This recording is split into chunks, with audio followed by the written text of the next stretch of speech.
സത്യത്തിൽ എന്താണ് റയൽ മാഡ്രിഡിന് പറ്റിയത്?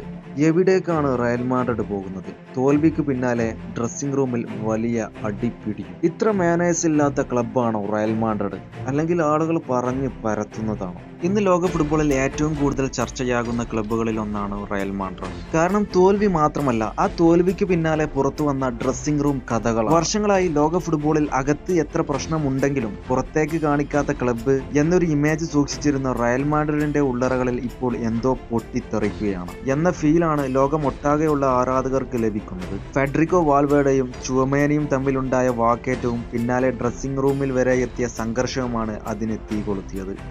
പക്ഷെ യഥാർത്ഥ ചോദ്യം വേറെയാണ്. ഈ രണ്ട് താരങ്ങൾ തമ്മിലുള്ള ചെറിയ ഈഗോ ക്ലാഷ് ആണോ, അല്ലെങ്കിൽ വർഷങ്ങളായി അടിഞ്ഞുകൂടിയ വിഷത്തിന്റെ പൊട്ടിത്തെറിയാണോ ഇത്?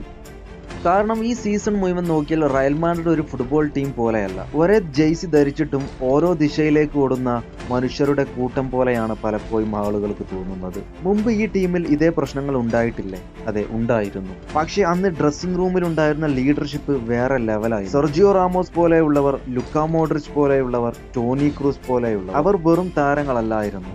അവർ ഡ്രസ്സിംഗ് റൂമിന്റെ ബാലൻസ് ആയിരുന്നു. ആരെങ്കിലും ഓവർ ഈഗോ കാണിച്ചാൽ പിടിച്ചു നിർത്തുന്ന ആളുകൾ ഉണ്ടായിരുന്നു അവരിൽ. പക്ഷെ ഇന്ന് ആ പഴയ ബാക്ക് ബോൺ പതിയെ ഇല്ലാതെയാകുന്നു. പുതിയ തലമുറയ്ക്ക് ടാലന്റ് ഉണ്ടെങ്കിലും ഇമോഷണൽ കൺട്രോൾ ഇല്ലെന്ന വിമർശനം ലോക മീഡിയയിൽ ഉയരുന്നുണ്ട്.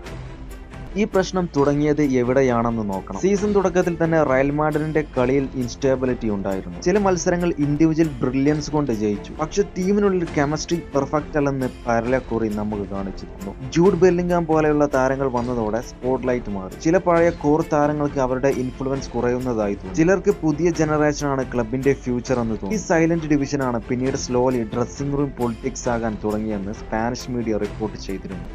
അതിനു മുകളിൽ വലിയ ഇഞ്ചുറീസ്. ഒരു വലിയ ക്ലബിന്റെ ഡ്രസ്സിംഗ് റൂം തകർക്കാൻ ഇഞ്ചുറീസ് മതി. സ്ഥിരമായി ജയിച്ചുകൊണ്ടിരിക്കുന്ന ടീം എല്ലാം സഹിക്കും. പക്ഷെ തോൽവികൾ തുടങ്ങുമ്പോൾ എല്ലാവരും പരസ്പരം ബ്ലെയിം. ആരാണ് എഫോർട്ട് കൊടുക്കാത്തത്, ആരാണ് ടാക്ടിക്സ് ഫോളോ ചെയ്യാത്തത്, ആരാണ് ഇൻഫർമേഷൻ ലീക്ക് ആക്കുന്നത്, ഇങ്ങനെയുള്ള വാക്കു തർക്കങ്ങളാണ് ഡ്രസ്സിംഗ് റൂം വഷളാക്കാൻ സാധ്യത.